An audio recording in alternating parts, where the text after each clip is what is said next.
Eu tô animada hoje vendo essas notícias de possibilidade de adiantar a segunda dose de vacina, né?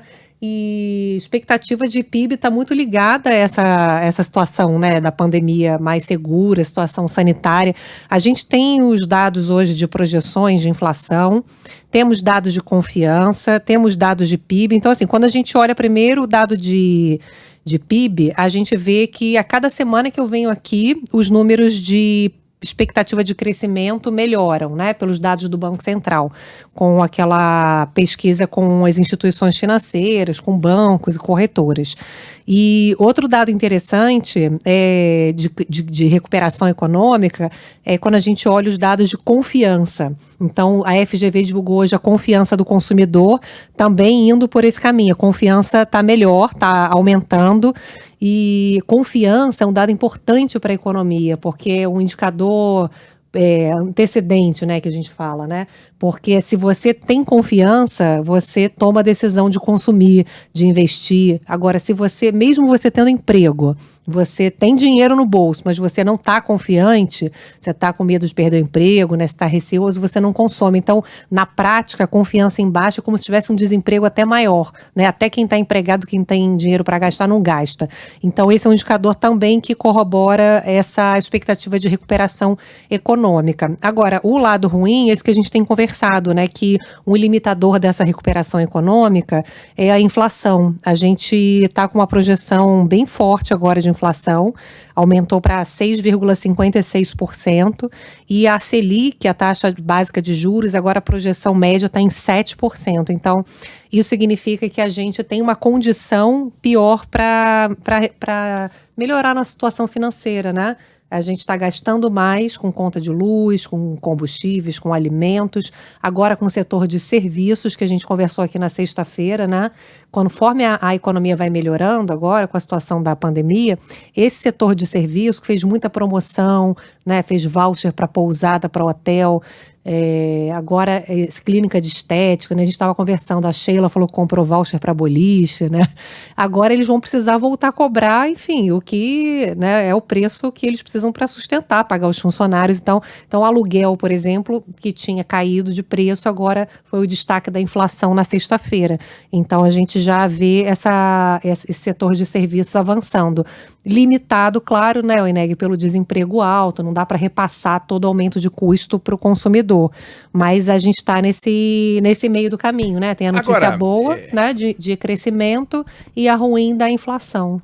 bom, o Brasil fechou o quarto set, está 2-2. Opa. Então estamos indo para o quinto set. Minha pergunta para você é a seguinte: quando a gente fala na necessidade, a gente sempre fala, né? Necessidade das reformas, elas têm um ciclo de implantação, elas têm um ciclo de produzir efeito sobre a economia. Quer dizer, se a gente fizer uma reforma tributária excepcional, primeiro que não é esse ano, começa o ano que vem, vai ter efeito em 2023, os investidores começam a olhar, é tudo muito longo para da Previdência, a gente está vendo, a gente aprovou uma reforma previdenciária e o Brasil não virou o queridinho do mundo, né?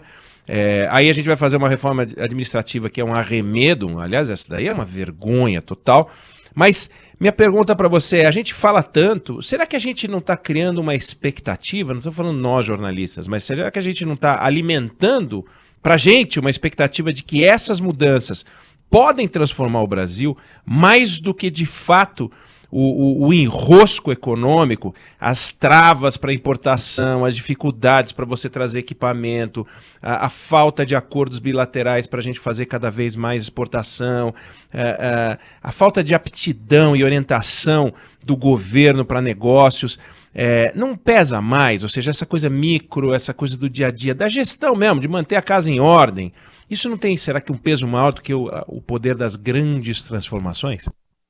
Oi, Neg, você está tocando nesse ponto de qual é o tamanho desse crescimento, né?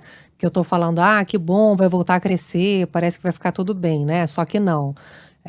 A gente vai passar pelo momento pior que a gente passou. A pandemia é a variável mais importante para que a gente volte a crescer, né?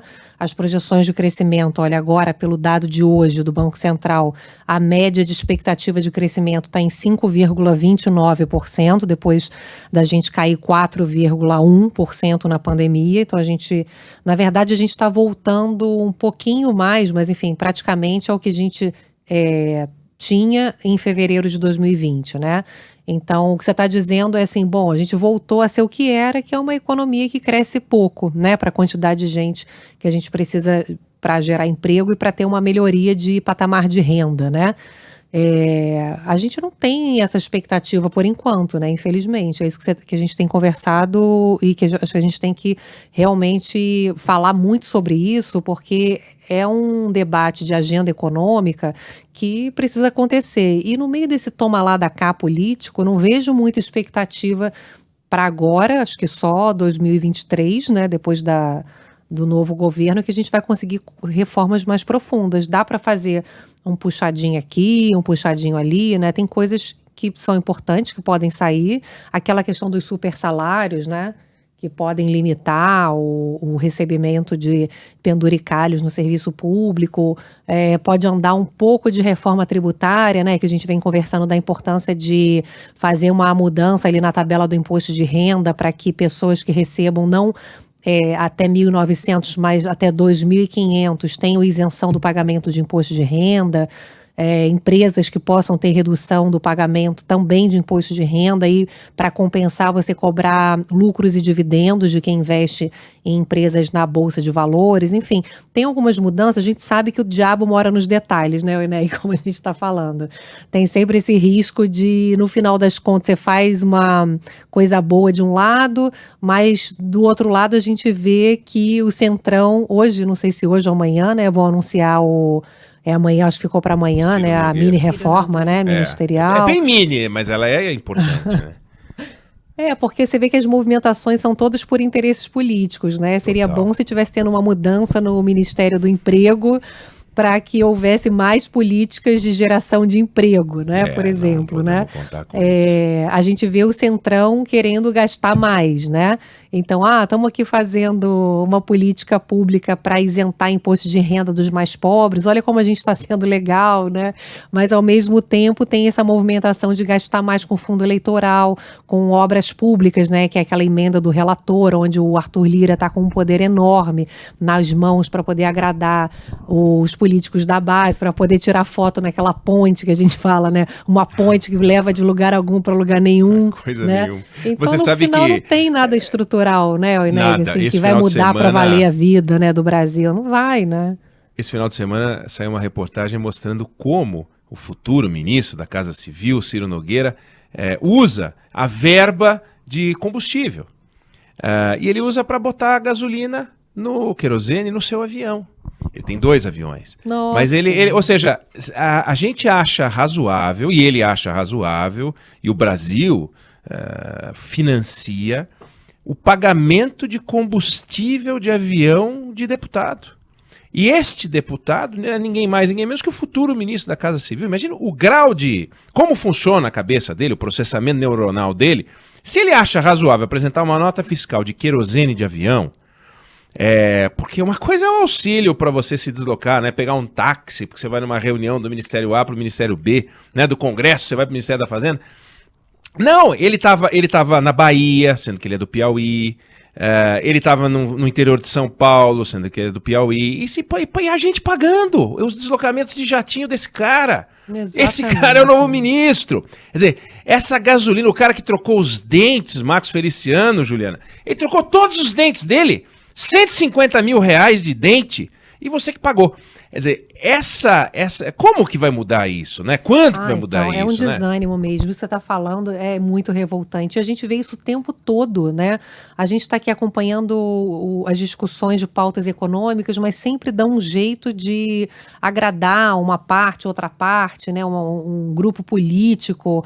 Me lembro na discussão agora da Eletrobras, né? Da privatização da Eletrobras. Aí a ideia era que pudesse aumentar investimento no setor elétrico para que a gente não não tenha, enfim, tem esse lado, né, para que a gente não tenha mais riscos no futuro de faltar luz e tal, né, e de no longo prazo também mais investimento significa uma energia, um custo da nossa conta de luz menor. No final das contas, resolveram colocar um monte de interesses políticos ali, onde você obriga a construir as termoelétricas num lugar onde não tem como trazer, né, a energia, e aí você tem que construir um sistema de transmissão, ou seja, no final das contas, a conta de luz vai ficar mais cara, né? Sabe, assim, você vai dando os remendos, né? Distorções como as que vocês estão falando, né? Como é que você tira a razão dos movimentos sociais que combatem as reformas? Porque, no fim das contas, as reformas acabam puxando ou priorizando a austeridade em lugares em que a gente sabe que podem ser mexidos, porque há lugares que são redutos intocáveis, né? Que são justamente esses bolsões de privilégio. Sim. E aí você aumenta, obviamente, a combatividade às reformas, porque você sabe que vai acabar sobrando para o trabalhador, para quem tem o lado mais fraco da corda, né? É sempre assim, né? Exatamente. Então, a gente sabe que alguns privilégios vão ser mantidos em detrimento de cortes que vão ser feitos que prejudicam a maior parte da população, ou de alguma maneira a gente entende a necessidade das reformas, mas também entende a oposição a elas nesse contexto que a gente vive, né? Com uma série de distorções. Claro, não, e a gente está vivendo um ambiente inacreditável, né? Os especialistas em tributação, a ENEG, têm falado muito assim, poxa, será que é hora de discutir um assunto tão complexo nesse momento, né? Onde a gente está com um governo fragilizado, o Centrão querendo fazer o governo de gato-sapato, obviamente, porque o governo tem medo de impeachment, então vai dar tudo o que eles querem, né? E aí vai aproximando o debate eleitoral, uma campanha esperada de polarização, onde a gente já tem uma expectativa de clima, né? Na economia, todo mundo está esperando que o dólar possa chegar no ano que vem até R$6. Então, você imagina, a gente está vivendo, né, um ambiente já de tanto conflito político, e aí a gente vai debater uma mudança estrutural, tributária, né? Será que é a hora? É o que a Gabi falou, é importante fazer reforma, mas não é qualquer reforma. É uma reforma que, como você está dizendo, né, Enéa, crie condições para que a gente possa crescer para valer e não ficar comemorando esse voo de galinha que a gente está comemorando agora. E o maluco é você imaginar que demora tanto para elas começarem, e no começo a gente pressionava, queria que fosse logo, demora tanto que começa a ficar tão em cima da hora que você passa a festejar que não seja feita. É uma loucura, né? Isso é um paradoxo, né? Não, que pode dar tão ruim, né, que você falar, que é melhor não fazer. Imagina você ouvir que o sistema tributário nacional atual pode ser, eventualmente, mais seguro do que o da reforma. Então é porque a gente realmente tá pirando. Bom, economia, Juliana Rosa volta para conversar com a gente amanhã. Amanhã, Juliana, eu volto pro Jornal da Band. Jura? Cadê o joelho? Não, o joelho tá um horror. Mas não aguento mais. Não, é assim, o ortopedista eu tive na sexta-feira, ele falou o seguinte: não há ganho mais em você permanecer sem trabalhar. Porque ele queria que eu ficasse parado e só saísse para fazer fisioterapia. Você tá tipo ficando insuportável em casa, ninguém aguenta mais você aí, é isso? Não, eu não me aguento. Eu tô insuportável. Então, eu volto.